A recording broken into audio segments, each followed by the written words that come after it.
In the dark records of our town's history, there is a tale so sinister that it chills me to my core. A tale of torment and culinary retribution. It begins with a young man named Henry who endured relentless bullying during his high school years. His tormentors were a group of 5 popular kids: Sarah and Lisa, the sinister sisters, and Jake, Mark, and Michael, the malevolent trio. They reveled in his suffering, taunting him relentlessly for his poor background and his weight. Their cruelty knew no bounds. Sarah, Lisa, Jake, Mark, and Michael, the tormentors, found perverse delight in humiliating Henry. One of the most degrading acts they subjected him to was forcing him to eat trash from the school bins. They would mock his poverty, taunting him because he couldn't afford school lunch like they could.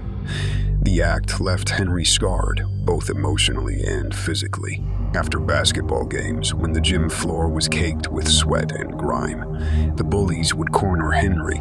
They would taunt and ridicule him, pushing him down and demanding he lick the filthy gym floor. Each bitter taste was a reminder of his humiliation and their wickedness. As a final sadistic act, the tormentors convinced Henry to consume a fake weight loss drink a day before their high school graduation. They promised him it would help him shed his excess weight and gain acceptance. However, the drink was a toxic concoction that left Henry vomiting profusely during the graduation ceremony. They found enjoyment out of his humiliation, and the incident scarred Henry for life. His graduation, meant to be a celebration, became a horrifying ordeal as he vomited not only on himself, but also on his fellow classmates. These acts of torture etched deep wounds in Henry's soul, leaving him scarred and traumatized for years to come. Years passed, and Henry decided to leave his past behind. He went on to get married and have a child and started a new life for himself. He changed his name, honed his culinary skills, and became a renowned chef at a top-notch restaurant known for its unique meat dishes and an exquisite secret sauce that only he knew the recipe for. Meanwhile, the group of tormentors from his past had grown up but remained friends. Each had their own families, and despite the distance, they still maintained contact with one another. One day, a mysterious letter arrived at each of their homes, inviting them to the grand opening of a famous new eatery in their city, the talk of the town. Excited for a night out and to catch up after years apart, they eagerly accepted the invitations and planned to meet up.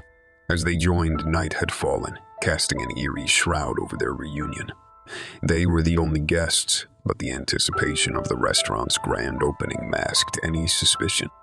Their demeanor suggested that they had never ventured into such an upscale restaurant, which they were about to experience. The restaurant itself was a masterpiece of elegant decorum.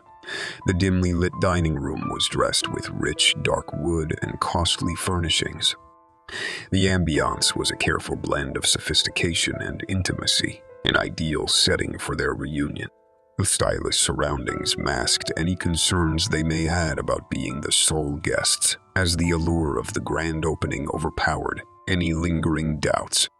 As they settled into their seats, a young boy who greeted them moved with grace and precision, offering them menus filled with persuading descriptions of dishes they could hardly resist. He made them feel like cherished guests, despite the hint of unease that swirled beneath the surface. As they delved deeper into rounds of drinks, their voices became hushed, the elegant restaurant absorbing their laughter and conversation. Reminiscing about high school, their memories took them back to a time they'd never forget, and they began to inquire about Henry. Sarah and Lisa exchanged nostalgic glances, recalling how they had taunted Henry for his modest clothes and pudgy appearance. Jake remembered the days he had used his athleticism to torment Henry, forcing him into humiliating situations. Mark recounted the times he had orchestrated cruel pranks, while Michael cringed as he remembered his own involvement in the torture. As they spoke, they realized that their actions had left a lasting mark on Henry, and neither of them seen or heard from him after graduation. The young boy, their server, listened in intently. His demeanor remained courteous, but a subtle shift in his appearance caught their attention. they began to see a resemblance, a familiarity in his features that they couldn't quite place. The soup was served appealingly, each bowl a work of art, garnished with delicate herbs and a drizzle of the infamous secret sauce that had drawn them to the restaurant. The aroma alone was intoxicating, a potent blend of spices and mystery. As they took their first spoonfuls, their taste buds erupted with delight. The soup was superb, a symphony of flavors that danced on their tongues. They marveled at the well-made combination of textures and the perfect balance of savory and sweet. They praised the chef, unaware that the chef was among them. But as they continued to eat, a creeping numbness began to overtake their tongues, and the edges of their vision blurred like a fading dream.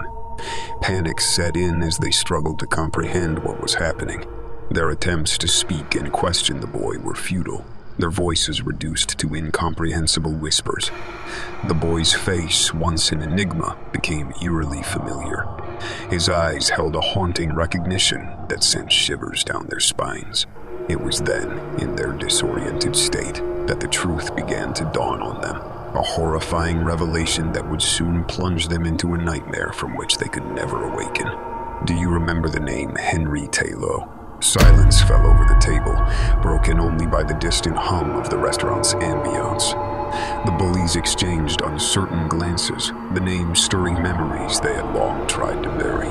He was the boy you tormented, the boy you mocked for his poor upbringing and his weight. You pushed him to the brink, subjected him to degrading acts that no one should endure.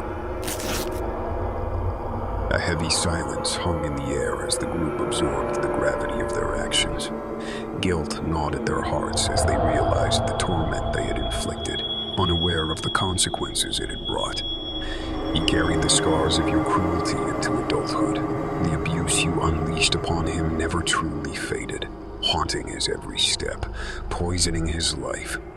He fought a battle every day, struggling to heal the wounds you inflicted. And now, you all have a big role to play.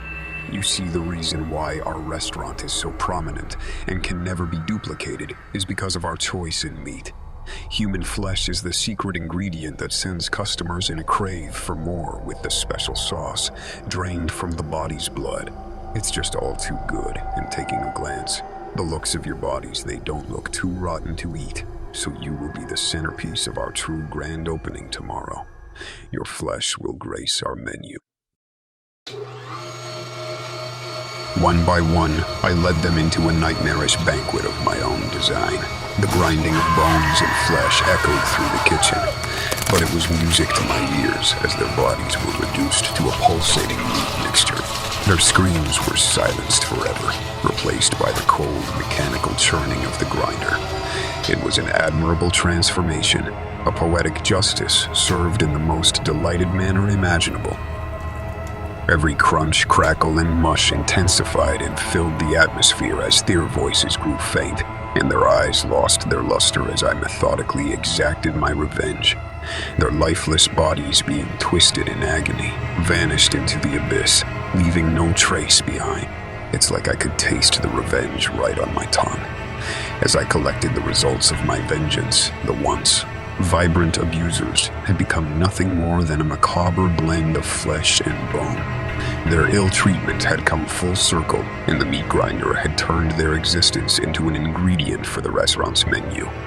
The next morning arrived with an eerie stillness, and the restaurant stood ready for its grand opening. The shelves were diligently stocked with an abundance of meat, each container filled with flesh. The secret sauce infused with their blood awaited its place of honor. From the shadows I watched, my heart pulsing with the satisfaction of a lifelong vendetta fulfilled. Customers from all over the world unintentionally consumed the essence of those 5 people, paying the ultimate price for past cruelty. The story you've heard is my confession, a narrative of vengeance written in flesh and blood. It blurs the line between justice and culinary madness, where the past returns to feast upon the present. Now, you know the truth behind the masterpiece known as the Vengeful Feast. You can rest in peace now, Father.